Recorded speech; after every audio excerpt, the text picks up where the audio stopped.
ওনার জন্মানোর পর থেকেই দেখতেছে বকরা ঈদে গরু জবাই হয়, তো খাচ্ছে। শুরু থেকেই তো গরু জবাই দেখতেছে, তো খাচ্ছে। গরু জায়গায় যদি কুকুর জবাই হতো তো বাজ করছে কুকুর খাওয়াই অভ্যেস করতো। শরীরের কথাটা বললো না, ওতে আবার রেগে যাবে, কুকুরের কথা বললি রাখবে। মোবিলের বোতলটা যদি কাবা শরীফের ঘরের ভেতরে এক কোনায় রাখা হয়, তাহলে কি মোবিল মধু হবে? তাহলে তো আবু জেহেল রহমতুল্লাহ আলাইহি হওয়ার কথা। আমি যদি জিজ্ঞেস করি ভাই আপনি মুসলমান হয়েছেন কার হাতে হাত দিয়ে, কেউ বলতে পারবে না। হয়তো বলবে হাজামে করে দিয়ে গেছে। এদিকে সিরাজপুরি পাঠিয়ে আছে নাকি, ওটা সোজা করার লোক নেই। কখনো দেখছি লরির হুটে বেঁধে বেরিয়ে যাচ্ছে, সেটা খোলার লোক নেই। কখনো দেখছি রাস্তার ধারে পড়ে তার উপর দিয়ে গরুর গাড়ির চাকা যাচ্ছে, মোহাম্মদ নামের উপর দিয়ে বাস গাড়ির চাকা চলে যাচ্ছে। দেখে মনটা খুব কষ্ট হচ্ছে যে রসুলুল্লাহ নামের উপর দিয়ে আজকে খুব আবেগের সঙ্গে যারা মহব্বত দেখিয়ে বেঁধেছিলেন, তারা কিন্তু নবীর নাম মাটিতে পড়ে বেইজ্জতি হচ্ছে, তারা কিন্তু আর খুঁড়তে আসছে না। কিন্তু আমাদের সমাজের মা কোচি অ্যাক্সিডেন্ট করলে হসপিটালের বেড ধরে 10 দিন বসে থাকবে, আমার কোচি ফেলে আমি বাড়ি যাব না, আসেও না। কিন্তু সেই বাচ্চাটাই 70 বছর পরে যে জাহান্নামের আগুনে পুড়বে, এ ব্যাপারে মার মাথায় কোনো টেনশন নেই, কোনো টেনশন নেই। 14 বছরের ছেলে খৈনি ডুলে যেভাবে তালি মারছে না, দেখলে মনে হবে খৈনির উপর ওর পিএইচডি করা আছে। মা কিচ্ছু বলে না। গ্রামের কোনো হাজি সাহেব, কোনো মাওলানা, কোনো মাস্টার কারোর চোখে পড়েছে, মুঠোটা ধরে ফড়াস করে একটা চড় বেড়েছে। তোর 13 বছর বয়স, তোরা তো খৈনি কেন রে? খৈনিও কেটে রেছে দেশে একটা চড়। বাপি সেই গাল ডলতি ডলতি মার কাছে চলে গেল, আর ওই রকম চিৎকার। ফুলন দেবী ভেতরেতে বেরিয়ে এলো, এই বাপি কি হয়েছে রে? বলছে হই বাচ্চা আমার সেই রাম জোরে চড় বেড়েছে। কোনো কথা হবে না, একদম বাপির হাত ধরে ফুলন দেবী চলে গেল হইবারের গাড়ি। ও ভাই ভাই, তুমি আমার ছেলের মারলে কেন?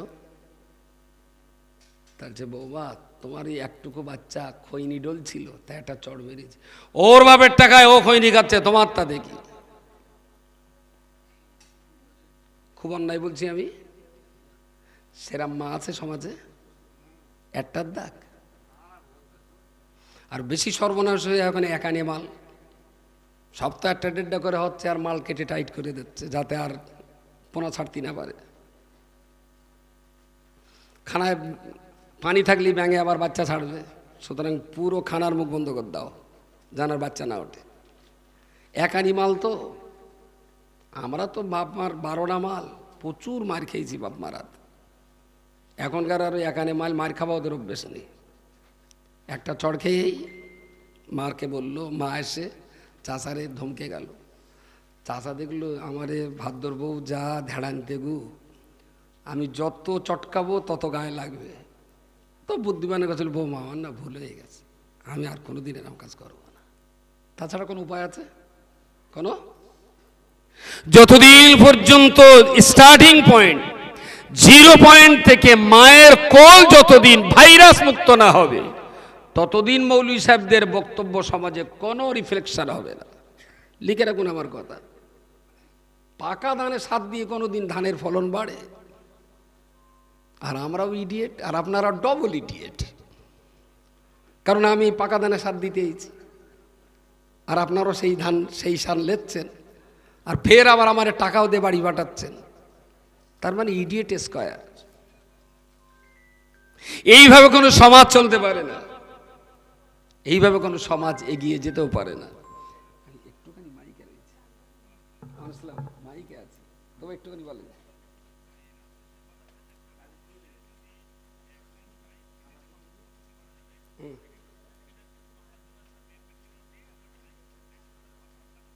ভালো কথা, খুব ভালো, সেটা হোক হোক হোক, কোনো অসুবিধা নেই। তাহলে আইজুলকে একটু বলে দেবো মাইকটা প্রচার করে দিই। ঠিক আছে, খুব ভালো জিনিস, থ্যাংক ইউ। তো আসলে কাল বাদ পরশু আর আমাদের একটা মাদ্রাসা 7 ঢালাই হবে। যাক, যতদিন পর্যন্ত গোড়া সাইজ করতে না পারবো, ততদিন পর্যন্ত এই সমাজ সোজা হবে না। আমরা যেটা করছি মন বোঝে না তাই, নিতান্ত মন বোঝে না তাই। তো জন্ম এবং মরণ এই দুইটার মাঝখানে একটা সাংঘাতিক রিলেশন আছে। আমার জন্মানোর সময় বাবা মা আমার উপরে যে দায়িত্ব, যে দায়বদ্ধতা পালন করেছে, আমার বাপ মা মরার সময় আমার কাছ থেকে সেই ব্যবহারটাই পাবে। কারণ বোতলে যদি পোড়া মোবিল রাখা হয়, 65 বছর পরে যদি বোতল কাট করা হয়, কি পড়বে?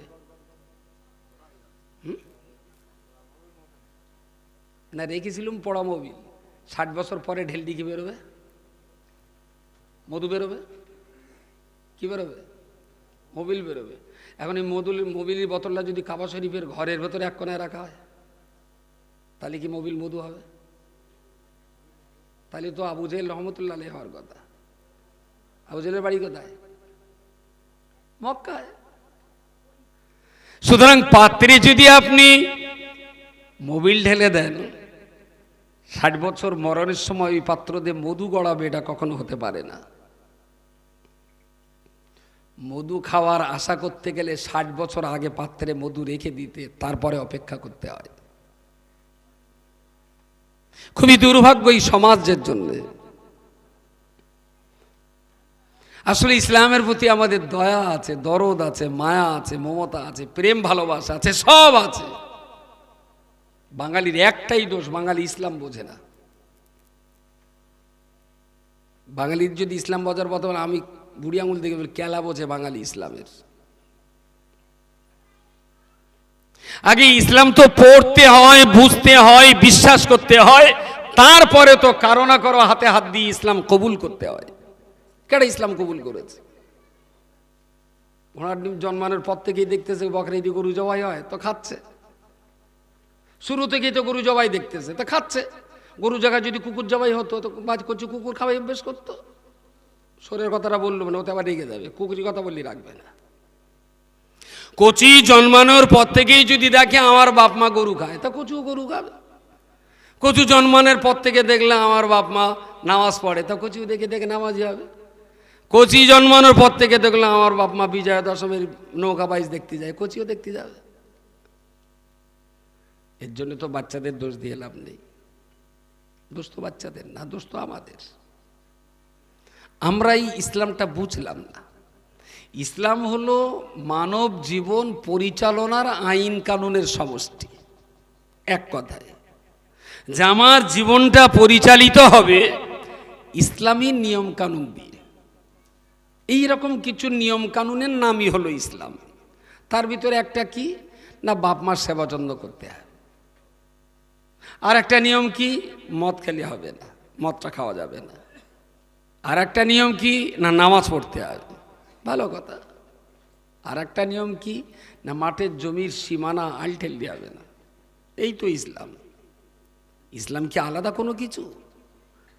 এটা তো ভালো করে আগে জানতে হবে, পড়তে হবে, বুঝতে হবে। আমার মনে ভালো লাগবে, অন্তরে বিশ্বাস করব, তারপরে মসজিদের ইমাম, মাওলানা, হাফেজ কোনো একজন ভালো মানুষকে বলবো, ভাই আমি একটু ইসলাম গ্রহণ করতে চাই, তুমি আমাকে একটু তালকিন করে দাও।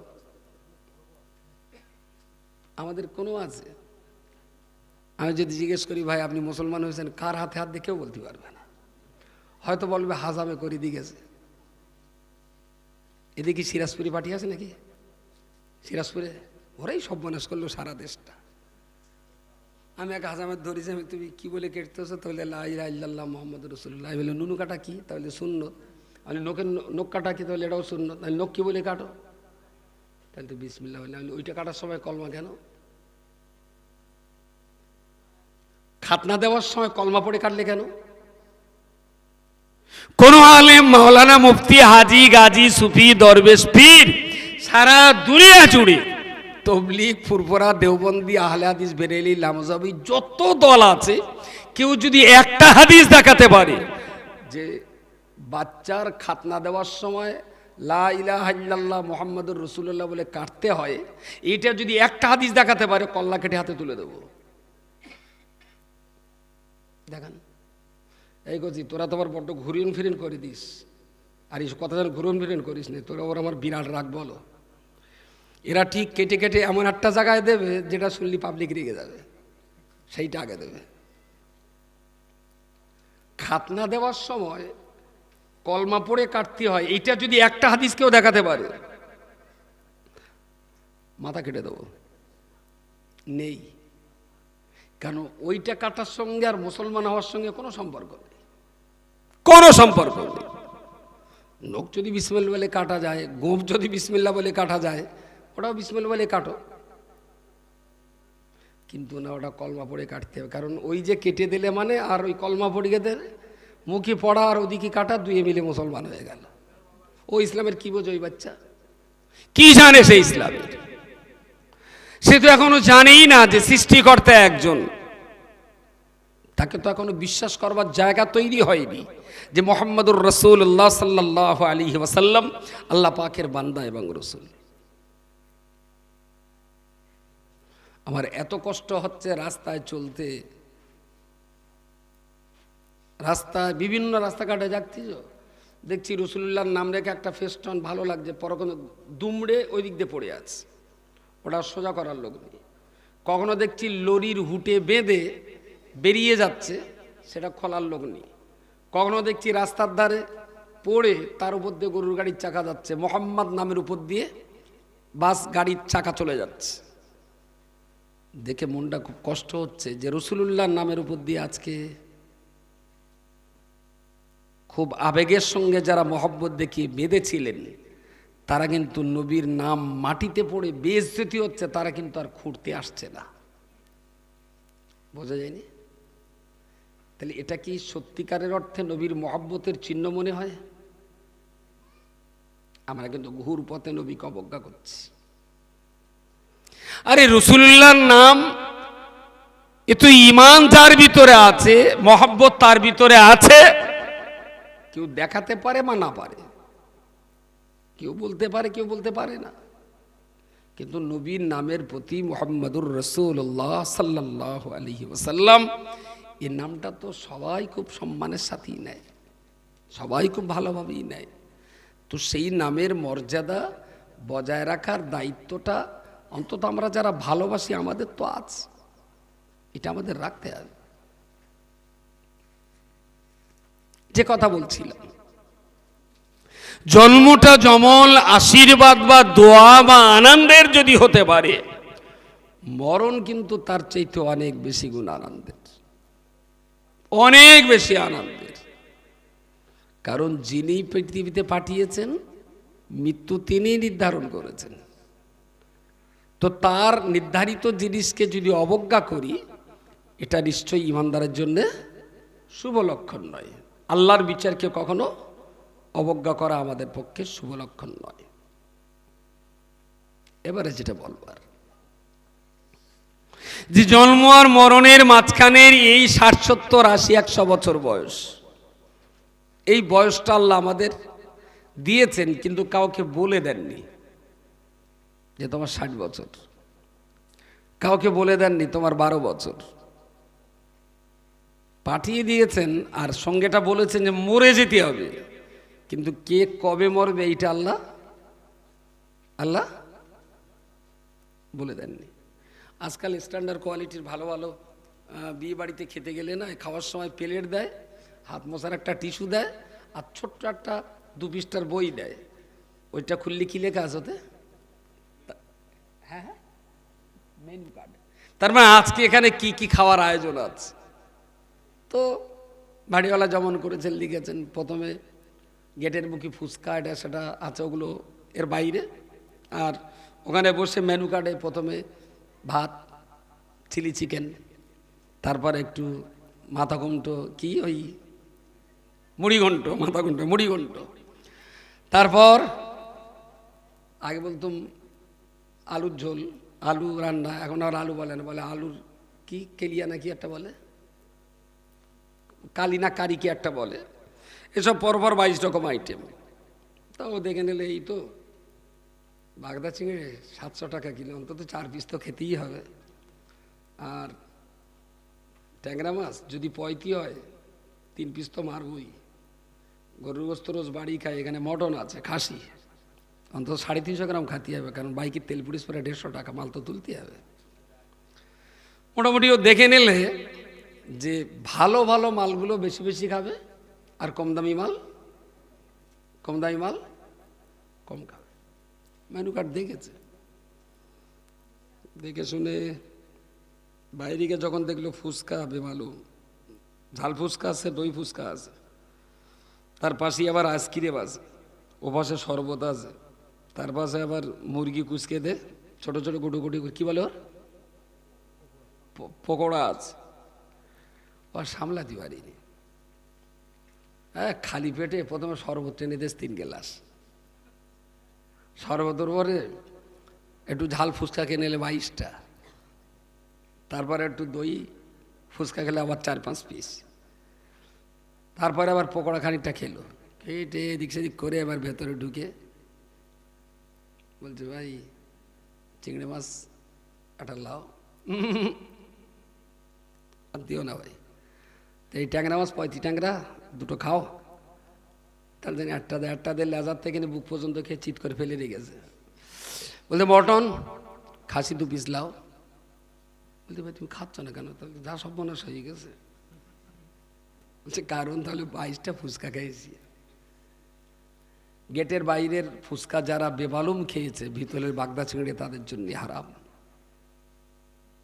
থাকবে সামনে কিন্তু খাবার কোনো আল্লাহ পাক রব্বুল আলামিন ইমানদার মুমিন মুত্তাকি পরেজগার বান্দাদিগের জন্য জান্নাত তৈরি করেছেন। এই জান্নাতের ভিতরে আল্লাহ ইমানদার আল্লাহওয়ালা মুমিন মুসলমান পরেজগার বান্দাদিগকে আমার আল্লাহ জান্নাত পুরস্কৃত করবে। কিন্তু বান্দা মনে রাখতে হবে, দুনিয়াতে রব্বুল আলামিন আল্লাহ অনেক কিছু খাওয়া আমাদের জন্য জায়েজ করেছেন, অনেক কিছু খাওয়া আমাদের জন্য আল্লাহ হারাম করে দিয়েছেন।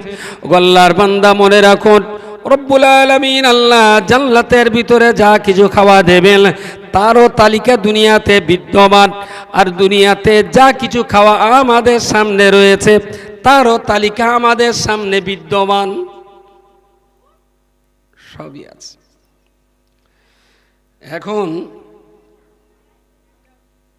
যারা বাইরে অতিরিক্ত ফুচকার শরবত এটা সেটা খাবে, ভেতরের দামি খাবে, তারা আর দুনিয়াতে আল্লাহ বলেই দিয়েছেন যে দুনিয়াটা যা সুখ শান্তি আছে তার কিন্তু একটা শেষ আছে, কিন্তু পরকালের সুখ শান্তির বলেন শেষ নেই। আবার দুনিয়ার দুঃখ কষ্ট যন্ত্রণা ব্যথা অবমানটন যাই হোক না কেন এর একটা শেষ আছে, কিন্তু পরকালের দুঃখ যন্ত্রণা ব্যথা কষ্টের শেষ, দুনিয়ার সুখ শান্তিও শেষ আছে, অবমানটন ব্যথা যন্ত্রণা তারও শেষ আছে, কিন্তু পরকালের কিন্তু কোনোটা শেষ নেই, অনন্ত অসীমকাল চলবে। এখন আল্লাহ বান্দার জন্য মেনু কার্ড ধরিয়ে দিয়েছেন যে দুনিয়ার প্যান্ডেলের বাইরে, মুসলমানের মূল প্যান্ডেলের খাওয়ার সাথে জান্নাতের ভেতরে, এখন আমরা প্যান্ডেলের বাইরে আছি। এখন সামনে যেই এলো মহিলা সমিতি, বললে ফুচকা তো ছাড়া যাবে না, দারুণ টেস্টি তো, হদ্দ গেলা গিলল, তারপর আবার বন্ধন ব্যাংকের আর সুযোগ এলো, একটু সুদ টুদ আছে, তাহলে তো থাকবে, কি আর মূল সাহেব জানবে, ওটা দই ফুচকা আর কি, সেও 2-4 পিস খেলো। তারপরে আবার একটা সুযোগ এলো, ছেলেটা বেশ একটা থাড়ো মদ্দা ছাড়বে না, মুসলমানের যার 24 ঘন্টার ভিতরে সমস্ত কাজ হয়, 2 মিনিট ইসলাম নিয়ে জানার টাইম হয় না, কি মুসলমানে? ইসলাম যদি আমার ধর্ম হয় তাহলে প্রতিদিন সে ধর্ম নিয়ে আমার কিছু চর্চা হওয়া উচিত। 5 মিনিট বসবো কোরআনটা নিয়ে, 2 মিনিট বসবো বসির হুজুরের একটা কেতাব নিয়ে, 3 মিনিট বসবো দাদা হুজুরের ওসিয়াতনামাটা নিয়ে। আমি তো সারাদিন পড়বো না, কিন্তু ইসলামের সঙ্গে আমার সম্পর্ক থাকবে, কিছু না কিছু পড়াশোনার প্রতিদিন থাকবে। কালকে আবার মোড়ের মাথায় হবে কোনো চায়ের দোকানে, কালকে মোল সাহেবটা যা ওয়াজ করছিল না, কথাগুলো খারাপ বলে না, তবে দুনিয়ায় না ইসলাম মেনে চলা কঠিন ও খুব খোকা। দেখবেন কত পার্টি চায়ের দোকানে বসে গাঁজার কলকে টান মেরে আবার আমার জলসার ব্যাখ্যা বিশ্লেষণ হবে। বললো ওরা তো দুনিয়ায় করি কেমবে খাতি হয় না, শুধু বক্তৃতা মারায় আর টাকা লে যায়। সমাজে কত রকমের বিপদ মুসিবত আছে সেটা তো আর মৌলভী সাহেবরা বোঝে না। তারপরে গোলাম যে ছেলেদের এতে টাকা নিয়েছে, গোলাম তো চাইনি উব যে তারা দেশে, তাহলে গোলামের জন্য কী করে হারাম হইল? গোলাম একবারও চায়নি, তবে বলেছিল হরিকাঠিতে এসেছিল ওরা 4.5 লাখ, বলুন আমি রাজি হইনি। গোলাম একবারও চাইনি। সুতরাং এই সমস্ত ফোটোমস্তানগিরি করে ইসলাম বোঝা যায় না। ইসলাম বুঝতে গেলে ধারাবাহিকভাবে টার্মস অফ কন্ডিশন ইসলাম পড়তে হয়। প্রতিদিন কিছু না কিছু আমি পড়ব, না পড়লে কখনো বোঝা যায় না। আমাদের সবচেয়ে ভয়ঙ্কর ভুল, ইসলামের ঘরে জন্ম নিয়েছি ঠিকই, কিন্তু ইসলাম আমাদের বোঝা হলো না। ইসলাম না বুঝেই আমরা দুনিয়ার জীবনযাপন করছি, তাতে আমাদের ঠকতে হচ্ছে, বিপদ হচ্ছে, মুসিবত হচ্ছে, আর মরণের পরে আরো কঠিন মুসিবতে পড়েও যেতে হবে, কেউ বাঁচাতে পারবে না। প্রিয় শ্রোতা মণ্ডলী, মনে রাখুন আমার আল্লাহ পাক রব্বুল আলামিন কোরআনের ভিতরে বলেছেন, ফাদখুলি ফি ইবাদি ওয়াদখুলি জান্নাতি। বান্দা তুমি দুনিয়ার জীবনে আমার ইবাদতের ভিতরে যদি প্রবেশ করতে পারো, দুনিয়াবী জীবনে বান্দা তুমি যদি আমার হুকুমের দাসত্ব বৃত্তি করতে পারো, আমি আল্লাহ কথা দিলাম মরণের পরেতে আমার দয়ার জান্নাত আমি আল্লাহ তোমাকে পুরস্কৃত করে দেব। জোরে বলুন সুবহানাল্লাহ। শর্তটা কি? দুনিয়াতে আল্লাহর ইবাদত, পাওয়ানাটা কি? পরকালে আল্লাহর জান্নাত। সোজা সাপটা হিসেব। এখন দুনিয়ায় আল্লাহর ইবাদত, ইবাদত কারে বলে? ইবাদত বলতে আমরা বুঝি যে মালিক, সৃষ্টিকর্তা, ও হয়তো বসেন, দাঁড়িয়ে রয়েছেন কেন? আর জায়গা নেই, কষ্ট হচ্ছে? তা যেভাবে হোক, যদি কষ্ট হয় বসেন, আর বেশি না, মিনিট 15 বলবো। ইবাদত কারে বলে? যিনি আমাকে পৃথিবীতে পাঠিয়েছেন তার কথাবার্তা অনুযায়ী জীবন চালানো, এটা হলো ইবাদত।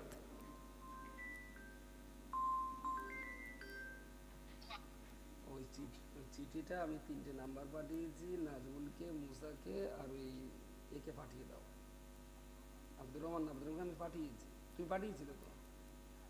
নাজমুলকে দাও, মুসাকে দাও, আর ওই আজিজুলের ভাই রফি সাথী বস্ত্রালয়, কোন নাম্বার দিয়েছি ওকে একটু পাঠিয়ে দাও। ঠিক আছে।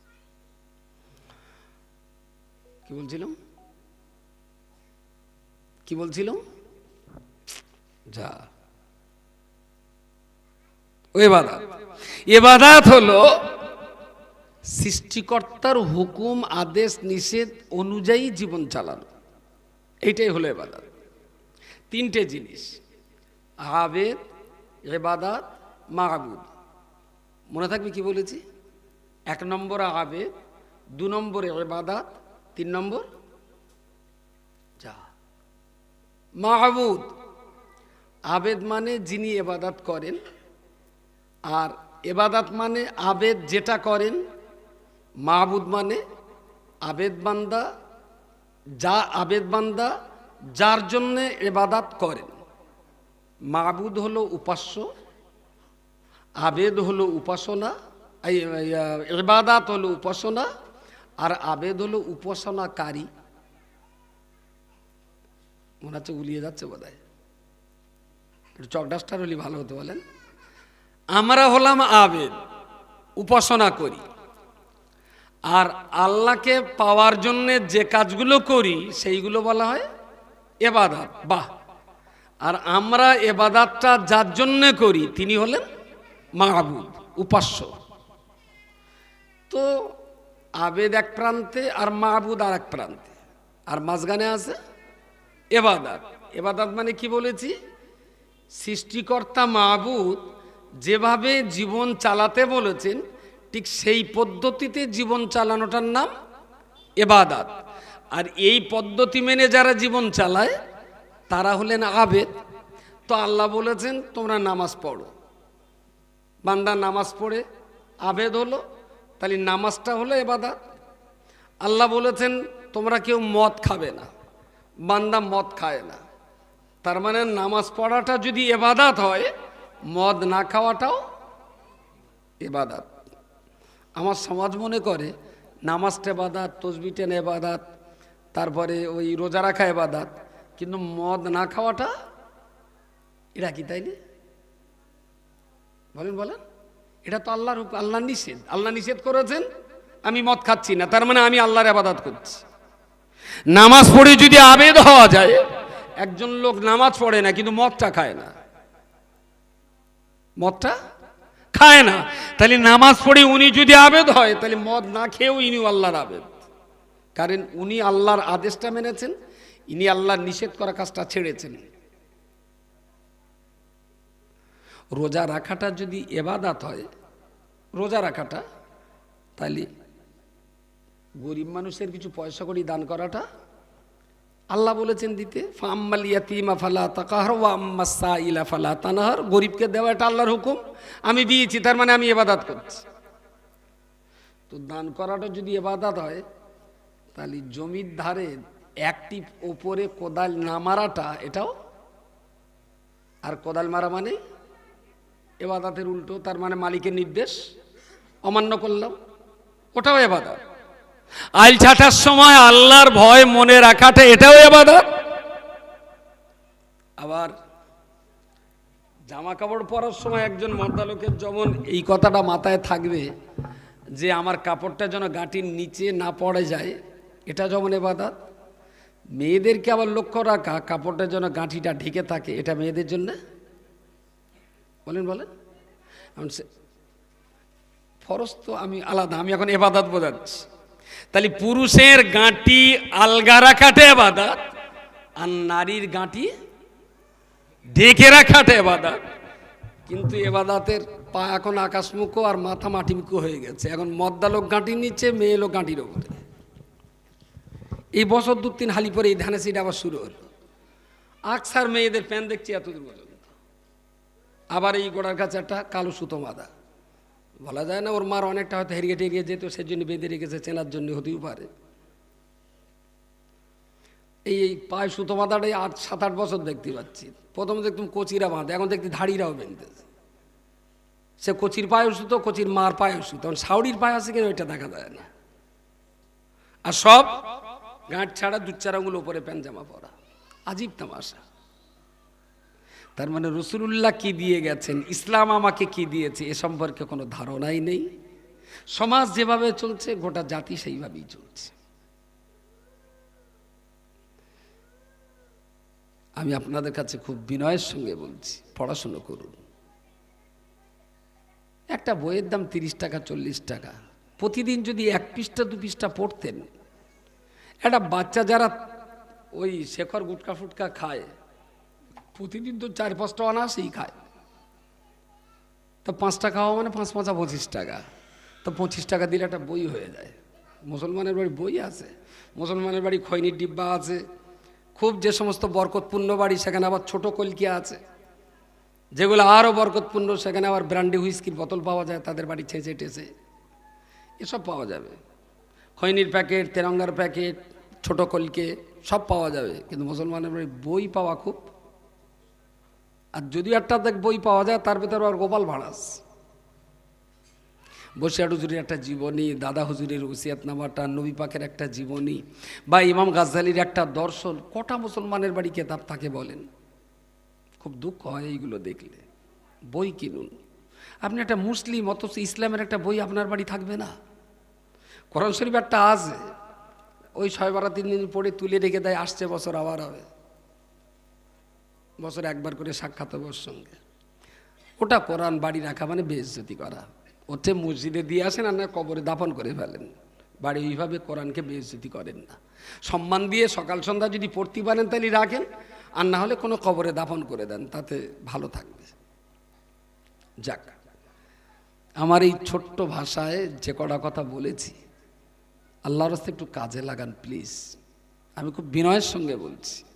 জবাব কিন্তু আমাকেও দিতে হবে, আপনাকেও দিতে হবে। তবে আপনাদের চেয়ে আমাদের জবাব, যারা বেশি বকবে তাদের প্রশ্ন বেশি হবে, যারা বেশি জানবে তাদের প্রশ্ন বেশি হবে। তো খুব চেষ্টা করি যাতে হকটুকু আদায় করা যায়, সমাজের প্রতি দায়িত্ব দায়বদ্ধতা যেটা আছে সেটা যাতে পালন করা যায়, তার জন্য চেষ্টা করি।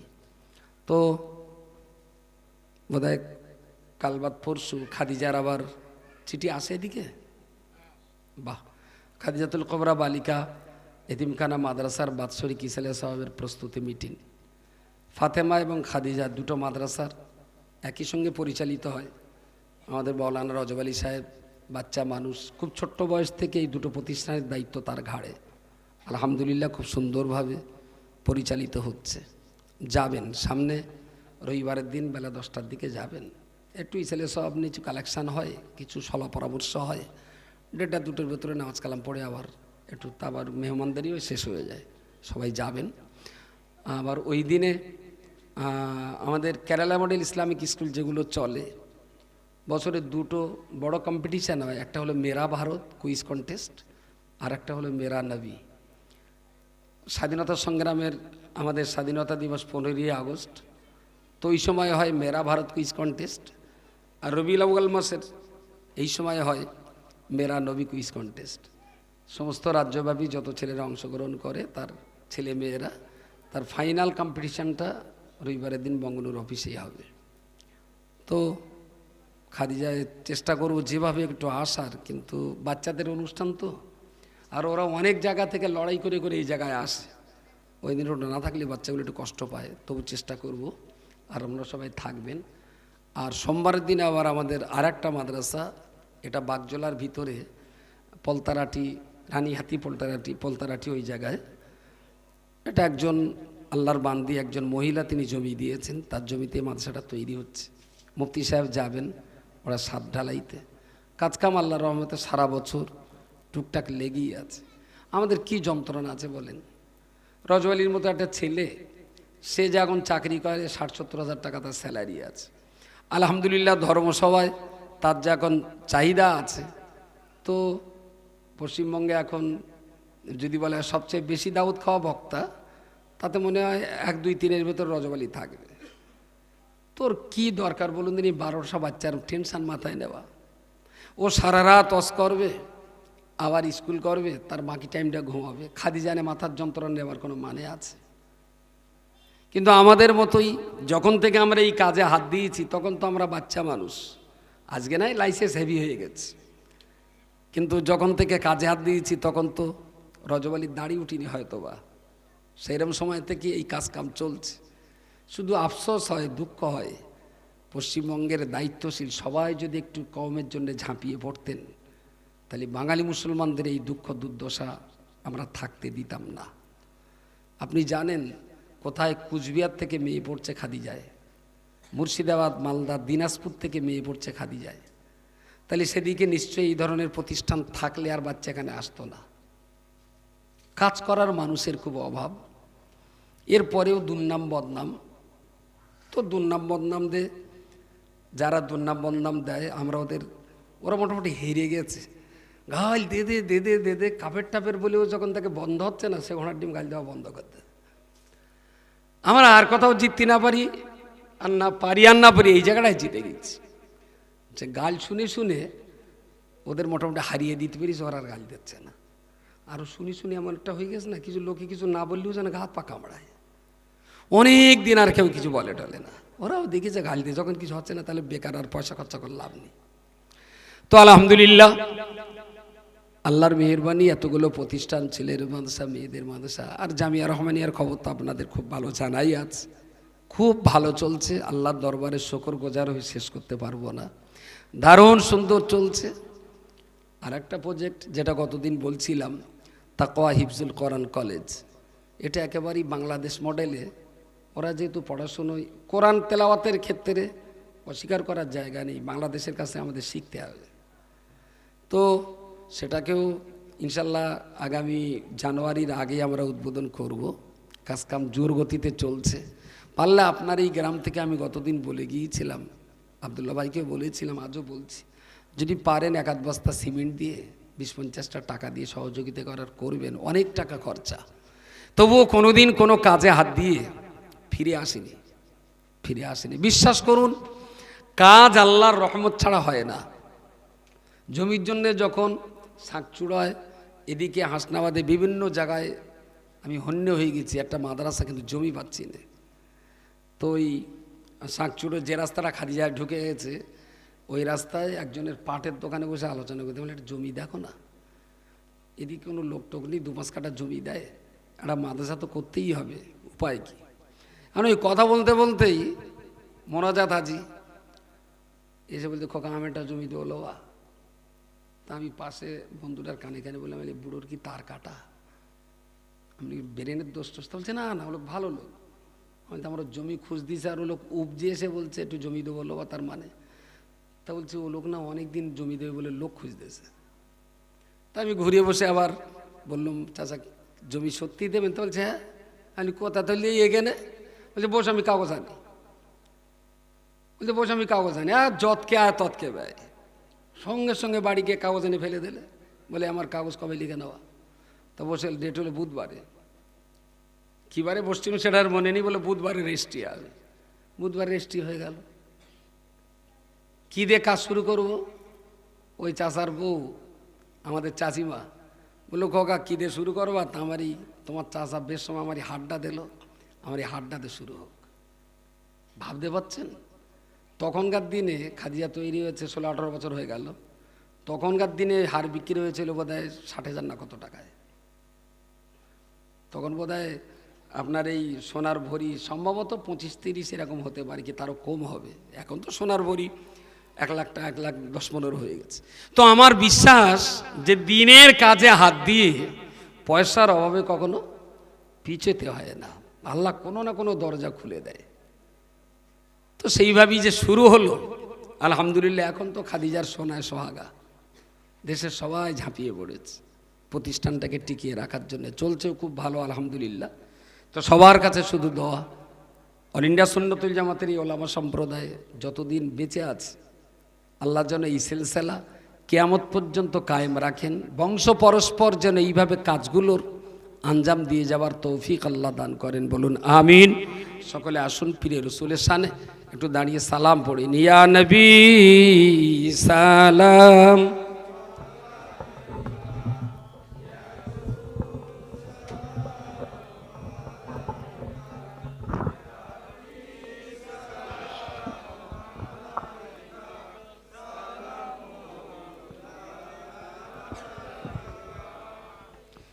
أشرق البدر علينا واختفت منه البدور مثل حسنك ما رأينا قط يا وجه سروري يا نبي سلام عليك يا رسول سلام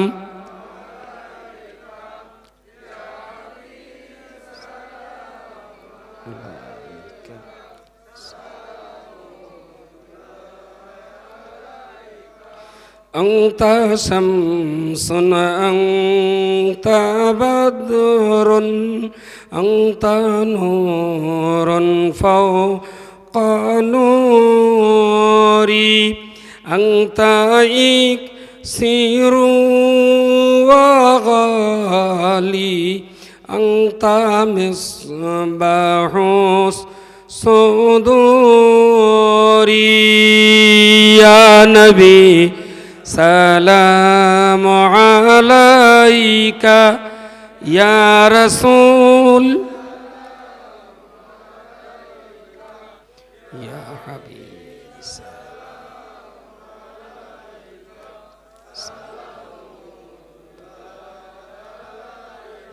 بشن يا رب صل وسلم دائما ابدا على نبيك خير خلقك كلهم بجائے رب میرے درود و سلام برگزیدہ نبی پر اپنے مدم بلغ العلا بکمالہ کشف الدجى بجمالہ حسنت جميع خصاله صلوا عليه وآله اللهم صل على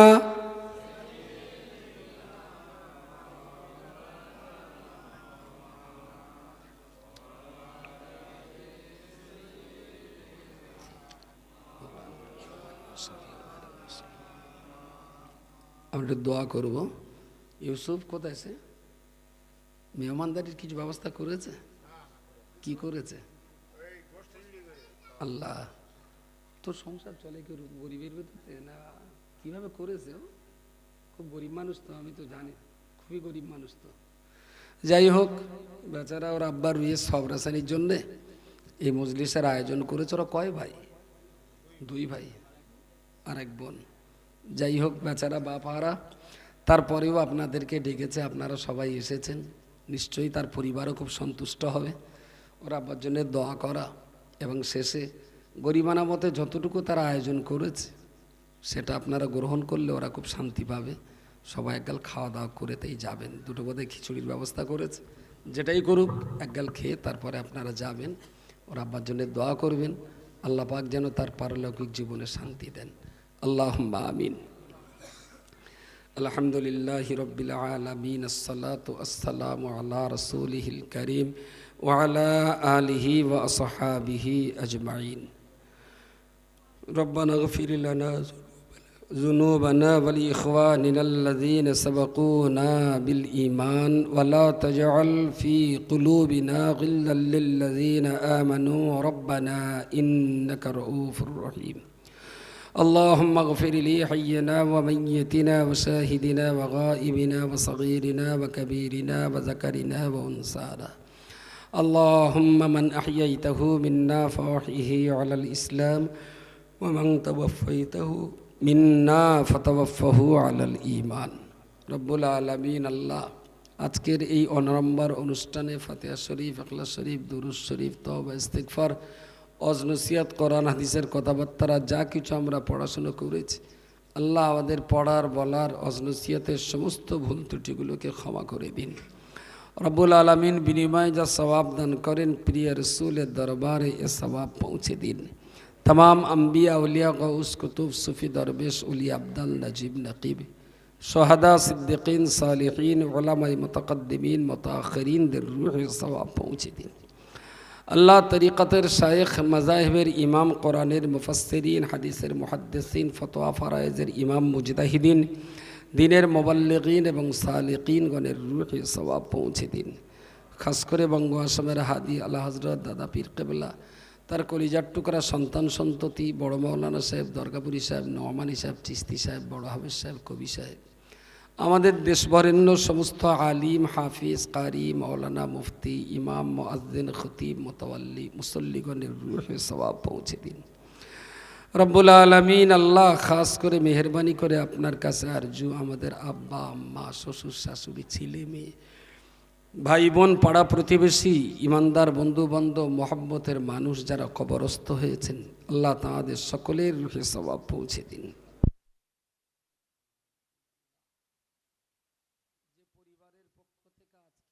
এই বাড়িতে এসে হাত ওঠাবার সুযোগ পেয়েছি, এই পরিবারের যিনি অভিভাবক ছিলেন তিনি আমাদের থেকে বিদায় হয়েছেন। রব্বুল আলামিন মরহুমের রূহে সওয়াব পৌঁছে দিয়ে তার কবরটাকে নূর আলা নূর বানিয়ে দিন। আল্লাহ, জীবনে চলার পথে তার ত্রুটি বিচ্যুতিগুলোকে আপনি ক্ষমা করে দিন। ই আল্লাহ, তার জিন্দেগির ভালো কাজগুলোর পরিপূর্ণ জাযা পাওয়ার নসিব সময় এসেছে, তার নসিবে আপনি কবুল করুন। রব্বুল আলামিন আল্লাহ, দয়াবান দয়া করে কবর, হাসর, সিরাত, মিজান, জাহান্নামের মতন কঠিন জায়গা থেকে উদ্ধার করে নিয়ে আপনার দয়ার জান্নাত মরহুমের নসিবে বরাদ্দ করে দিন। আল্লাহ আল্লাহ, তাম দুনিয়ার উম্মতে মুহাম্মাদি যিনি যেখানেই শায়িত আছেন তাঁদের সকলের রূহে সওয়াব পৌঁছে দিয়ে তাঁদের রূহানি দোয়া আমাদের নসিবে কবুল করুন ইয়া রাব্বাল আলামিন। আমরা যারা এখনো পৃথিবীতে বেঁচে আছি, আমাদের বাঁচাটা যেন আপনার উদ্দেশ্যেই হয়। যতদিন বেঁচে থাকি সততার, নিষ্ঠার, আদর্শের সাথে ভালো মানুষ হয়ে ভালো ইমানদার হয়ে আমাদের বেঁচে থাকার তৌফিক দান করুন। আল্লাহ দুনিয়াতে যতদিন বাঁচিয়ে রেখেছেন আমাদের হালাল রুজিতে বরকত দান করুন। আল্লাহ যে কাজে আপনি আর আপনার হাবিব সন্তুষ্ট সেই কাজ আমাদের দ্বারাতে করিয়ে নিন, যে কাজে আপনি অসন্তুষ্ট হন সে কাজ থেকে আমাদের দূরে সরিয়ে রাখুন ইয়া রাব্বাল আলামিন। আমাদের সন্তান সন্ততি, ছেলে মেয়ে, নাতি নাতনু, আল্লাহ এদের সবাইকে আপনি দ্বীন ও ঈমানের উপরে ইস্তেকামাতের তৌফিক দান করুন। আল্লাহ আমাদের পরিবারে কেউ যেন বেনামাজি না হয়, আল্লাহ আমাদের পরিবারে কেউ যেন নেশাখোর মাতাল তৈরি না হয়, আল্লাহ আমাদের পরিবারে কেউ যেন মিথ্যাবাদী না হয়, আল্লাহ আমাদের পরিবারের সবাই যেন সবাইকে সম্মান করে, সবাই যেন সবাইকে ভালোবাসে, স্নেহ করে। আল্লাহ আমাদের পরিবারগুলোতে জান্নাতের সুখ শান্তি আপনি বরাদ্দ করে দিন আল্লাহ ইয়া রাব্বাল আলামিন। শাহী দরবারে এই কাতর প্রার্থনা, তাম দুনিয়া জুড়ে উম্মতে মুহাম্মাদীদের জান প্রাণের নিরাপত্তা নসিব করুন আল্লাহ। খাস করে ভারতবর্ষের যে অবস্থা, এই জালেম সরকারের হাত থেকে এদেশের সাধারণ নিরীহ জনগণের নিরাপত্তা দান করুন আল্লাহ। অত্যাচারী শাসকের হাত থেকে দেশের পবিত্রতাকে আপনি হেফাজত করুন। মৃত্যু পরবর্তী কবর কিয়ামত, হাসর, সিরাত, মিজান, জাহান্নাম থেকে বাঁচিয়ে আল্লাহ আপনার দয়ার জান্নাত আমাদের নসিবে কবুল করুন। ওয়াসাল্লাল্লাহু তাআলা আলা খাইরি খালকিহি মুহাম্মাদিন ওয়া আলিহি ওয়া সাহবিহি আজমাইন বিরহমাতিকা ইয়া আরহামার রাহিমিন বিহাক্কি লা ইলাহা ইল্লাল্লাহ মুহাম্মাদুর রাসূলুল্লাহ। আসসালামু আলাইকুম রাহমাতুল্লাহ। কিভাবে বসবেন বলেন দিনে? কোন দিকে আড়ে লম্বা একটু বলো। ইমানদারের ক্ষতির জন্য হয় না, আল্লাহ যেটাই করেন সেটাই ইমানদারের লাভের জন্যই হয়। উত্থানে পতনে, হাসিতে কান্নায়, জয় পরাজয় যাই হোক না কেন, সকল ক্ষেত্রে আমরা আল্লাহর উপরে সন্তুষ্ট থাকি এবং এটাই ইমানদারের উচিত। আমাদের সমাজে যখন কোনো শিশু জন্মগ্রহণ করে তখন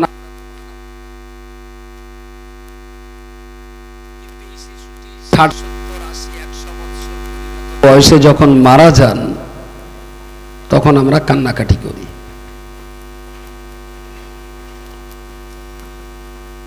যদিও ইমানদার ব্যক্তির আত্মীয় স্বজন মারা গেলে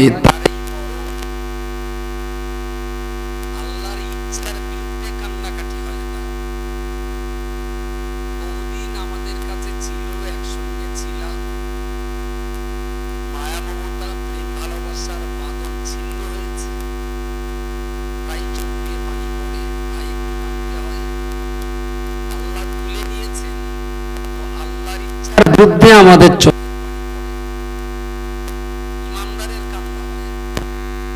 সম্পর্কের বিচ্ছেদের কারণ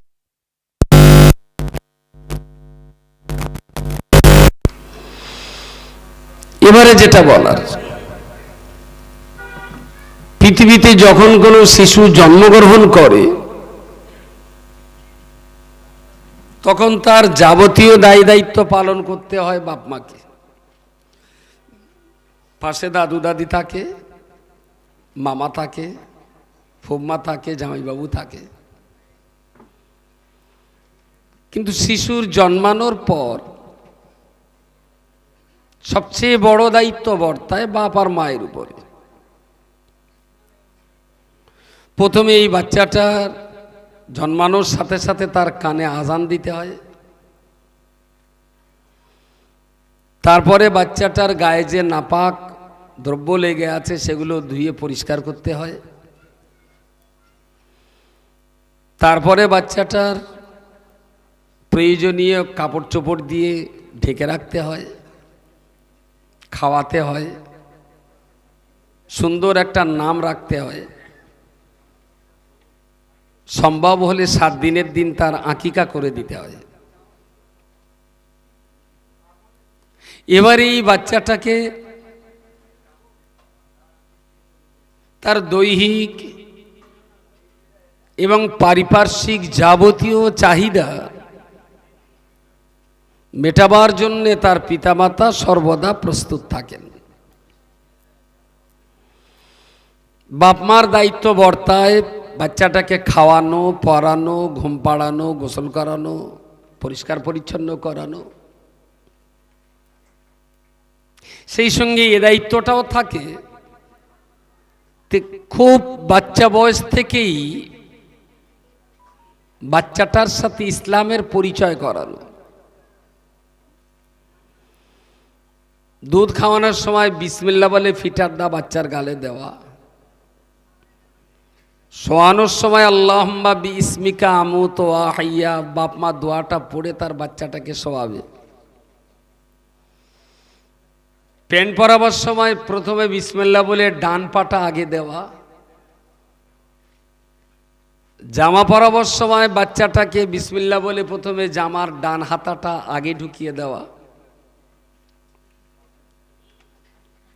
কখনো মিথ্যা কথা বলতে নেই, বড়কে সম্মান করতে হয়, ছোটকে স্নেহ করতে হয়, মানুষের কল্যাণের ভাবনা ভাবতে হয়। এই সমস্ত নসিহত, উপদেশ আর প্রাথমিক শিক্ষা একটা সন্তান বাপ মার কাছেই আশা করে।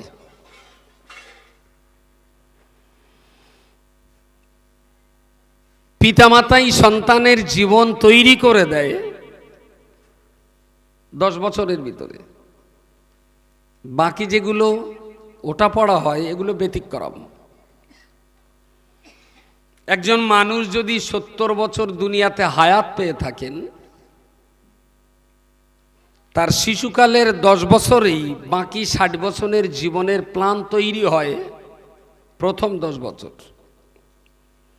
যে 10টা বছর সন্তান তার বাবা মার কোলে লুটোপুটি খায়, এই 10টা বছরে সন্তান তার পিতামাতার কাছ থেকে যা যা পায়, বাকি 60টা বছরে তার উপরেই তার জীবন চালায়। যার জন্যেই সন্তানের জন্য একটা মা হলেন সবচেয়ে ভালো শিক্ষক, আর মায়ের পরে যিনি ভালো শিক্ষক তিনি হলেন তার বাবা, তারপরে private tutor, school master, college, university professor, chancellor, আলাদা প্রশ্ন। কিন্তু 60 বছরের বিরাট জীবনের ফাউন্ডেশন, ভিত তৈরি হয় 0 থেকে 10 বছরের ভিতরেই।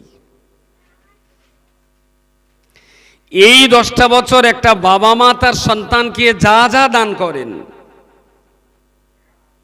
সেই শিক্ষাটার উপরে ভিত্তি করেই সেই বাচ্চাটার বাকি 60 বছর পরিচালিত হয়। এটা গেল জন্মের ব্যাপার। মানুষ মরে যাওয়ার পর মরে যাওয়া ব্যক্তি, মৃত ব্যক্তির মৃত্যু পরবর্তী দায় দায়িত্ব আর কর্তব্য সাধন করবার ব্যাপারে দায়বদ্ধতা পড়তায় তার ছেলের উপরে। ছেলের অভাবে হয়তো ভাই ভাইপো তাদের উপরে বর্তায়, তবে প্রথম থাকে মৃত ব্যক্তির ছেলে। তিনি মানুষজন ডেকে বাবার মরণের পরে প্রথম কাজ হলো তাকে গোসল দেওয়া, আত্মীয় স্বজনদের খবর দেওয়া, তাকে সুন্দর পরিষ্কার পরিচ্ছন্ন কাফনের ব্যবস্থা করা। সেটা পুরনো কাপড়ও হতে পারে, আমাদের দেশে যেটা নতুন কাফন দেওয়া হয়, এটা যে দিতেই হবে এমন না। সাদা পুরনো কাপড় যা বহুকাল ব্যবহার করেছেন তাদেরও আপনি কাফন দিতে পারেন। তার জানাজা পড়ানো, কবর দেওয়া, এবং ওই মানুষটার জন্যে, তার মানে বাবার জন্যে সন্তানের দোয়া করা। এটা হলো সন্তান জন্মানোর সময় দায়িত্ব বর্তায় বাপ আর মায়ের উপরে, আর কেউ মরে যাওয়ার সময় এই কর্মকাণ্ডের দায়িত্ব বর্তায় তার ছেলে আর মেয়ের উপরে। দুটোর মাঝখানে সম্পর্ক এটাই দাঁড়ায়, আমার জন্মানোর সময় আমার বাবা মা আমার উপরের দায়িত্ব যেমনভাবে পালন করেছেন, আমার বাবা মার মরণের সময় আমাদের কাছ থেকে বাবা মা তেমন ব্যবহারটাই পাবেন। আমার কথা কি বোঝাতে পারলাম? ইমাম সাহেব এতক্ষণ ধরে খুব নামাজের উপরে আপনাদের বোঝাচ্ছিলেন। এখানে যত মানুষ আছেন, ইমাম সাহেবের এই ওয়াজ ঠিক উপযুক্ত বলে আমার মনে হয়নি। কারণ আপনারা যারা ওয়াজ বোঝবার ক্ষমতা রাখেন, আপনাদের সবারই বয়স দেখছি, যুবক তো এখানে নেই, কিছু কিশোর বাচ্চা আছে, আর আপনারা যারা আছেন মোটামুটি 25-30-এর সব উপরে। এই ওয়াজ তো মূল সাহেবের করার কথা নেই, তো বাপ মার করার কথা। বয়স্ক মানুষের নামাজ ইমাম সাহেব কেন পড়াবেন? এ নামাজের দায়িত্বটি ছিল বাবার মায়ের উপরে। ইমাম সাহেব কেন বুড়ো বয়সে নামাজ পড়াতে যাবে? আমাদের সমাজে চাষবাস তো পুরোপুরি আর এখন আছে, এদিকে ধান টান চাষ হয়, একটু আধা হয়। তো ধান যখন, আর এখন তো সব বৈজ্ঞানিক সিস্টেমেই চাষবাস, মোটামুটি 90 দিনই ধান উঠে যায় নাকি? কদিন সময় লাগে? 90 দিন। একদম শেষ 10 দিন, তার মানে ধান কাটা হবে আর 10 দিন বাকি। ওতে আর সার দিলে কিছু হয়? কোনো সার আছে? ইমাম সাহেব যা সার বাটি দিয়েছে ওই 10 দিনের ভেতরে। আরে 90 দিন যদি ধান চাষের শুরু থেকে আর শেষ পর্যন্ত টাইম হয়, তাহলে মক্ষম ওই ধানের সার দেওয়ার দায়িত্বটা ছিল বাবা মার। সেদিন যদি ধানে সার পড়তো, প্রয়োজনীয় পটাশ, ইউরিয়া, ফসফেট, মাঝে মাঝে একটু ডেবিক্রন তেল স্প্রে, যাতে পোকার হামলা না হয়। সন্তানকে কোলে করে নিয়ে আড়কালায় ভাত মাখিয়ে সন্তানের গালে দেওয়া। মা বললেন, বাবা কালকে কিন্তু শুক্রবার, স্কুলে যাওয়ার সময় ব্যাগে টুপিটা নিয়ে যাবে। যেই টিফিন হবে, টুপি মাথায় দিয়ে মসজিদে জুমার নামাজটা পড়ে তারপর স্কুলে যেয়ে মিড ডে মিল খাবে। এই দায়িত্বটা কি ইমাম সাহেবের? কার? বাবা মার। সুতরাং বাবা মা সেই অস্টা করে যায়নি বলেই ইমাম সাহেবকে এখন লিক হওয়া টিউয়ের তালি মারতে হচ্ছে এই বুড়ো বয়স। পাশাপাশি মা তার সন্তানকে খাওয়াতে খাওয়াতে বললো, জানো শোনা, পল্টু বলো মিথ্যা কথা বলে খুব, তুমি কক্ষরে যেন পল্টুর সঙ্গে মিশবে না। এটা ডেবিক্রন স্প্রে হচ্ছে, যেন বাইরের কোনো পোকামাকড় আমার ধান গাছ ক্ষতি না করে।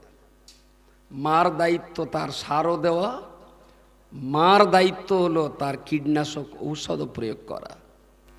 ইমানদারের ক্ষতির জন্য হয় না।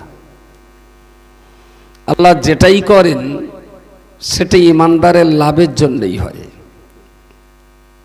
উত্থানে পতনে, হাসিতে কান্নায়, জয় পরাজয় যাই হোক না কেন, সকল ক্ষেত্রে আমরা আল্লাহর উপরে সন্তুষ্ট থাকি, এবং এটাই ইমানদারের উচিত। আমাদের সমাজে যখন কোনো শিশু জন্মগ্রহণ করে, তখন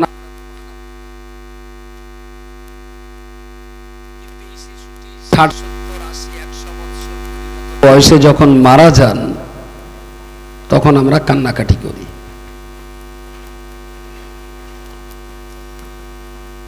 যদিও ইমানদার ব্যক্তির আত্মীয় স্বজন মারা গেলে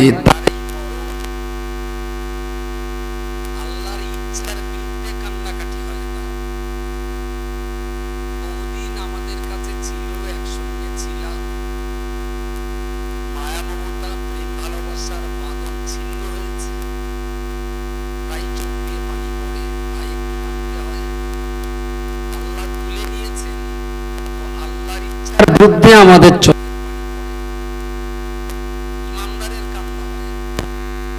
সম্পর্কের বিচ্ছেদের কারণ।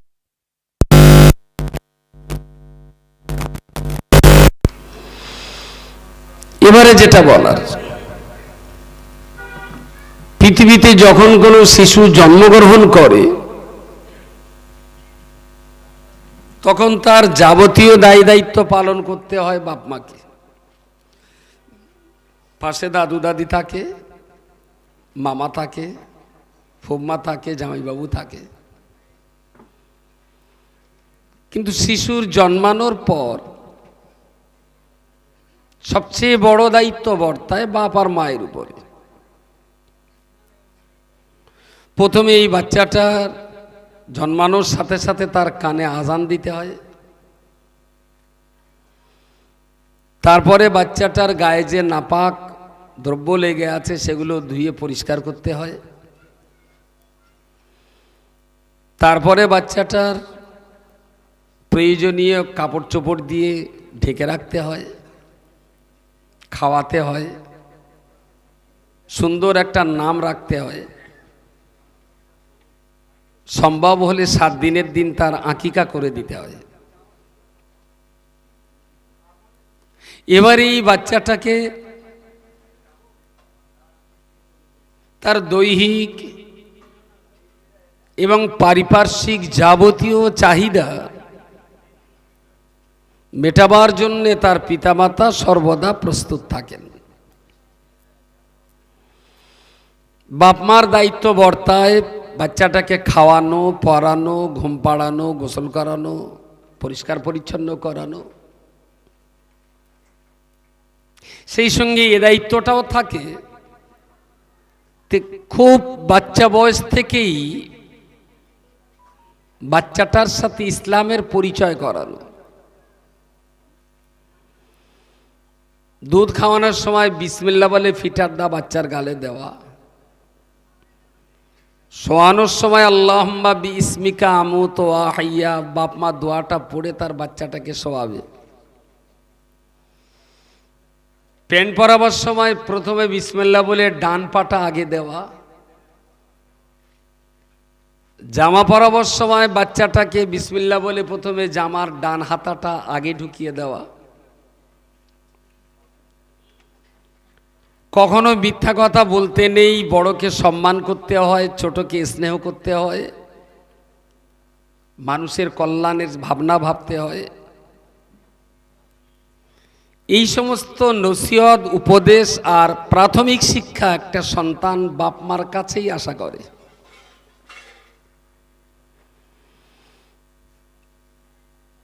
পিতামাতাই সন্তানের জীবন তৈরি করে দেয় 10 বছরের ভিতরে। বাকি যেগুলো ওটা পড়া হয় এগুলো ব্যতিক্রম।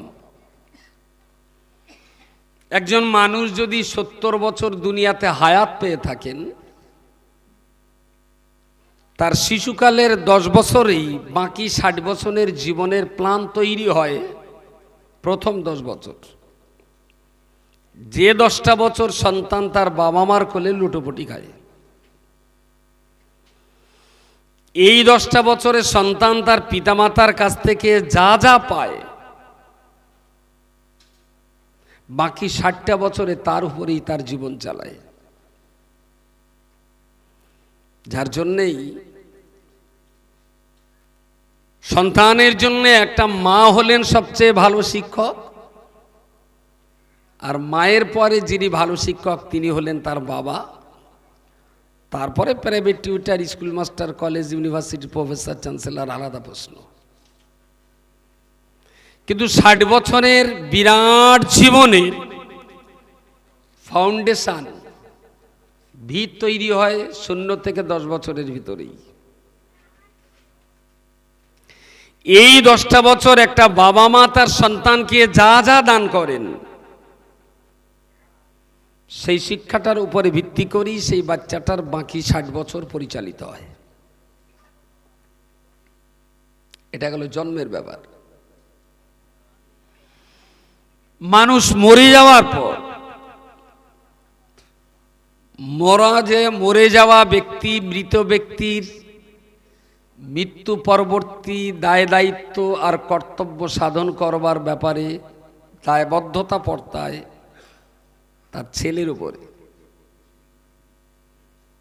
ছেলের অভাবে হয়তো ভাই ভাইপো তাদের উপরে বর্তায়, তবে প্রথম থাকে মৃত ব্যক্তির ছেলে।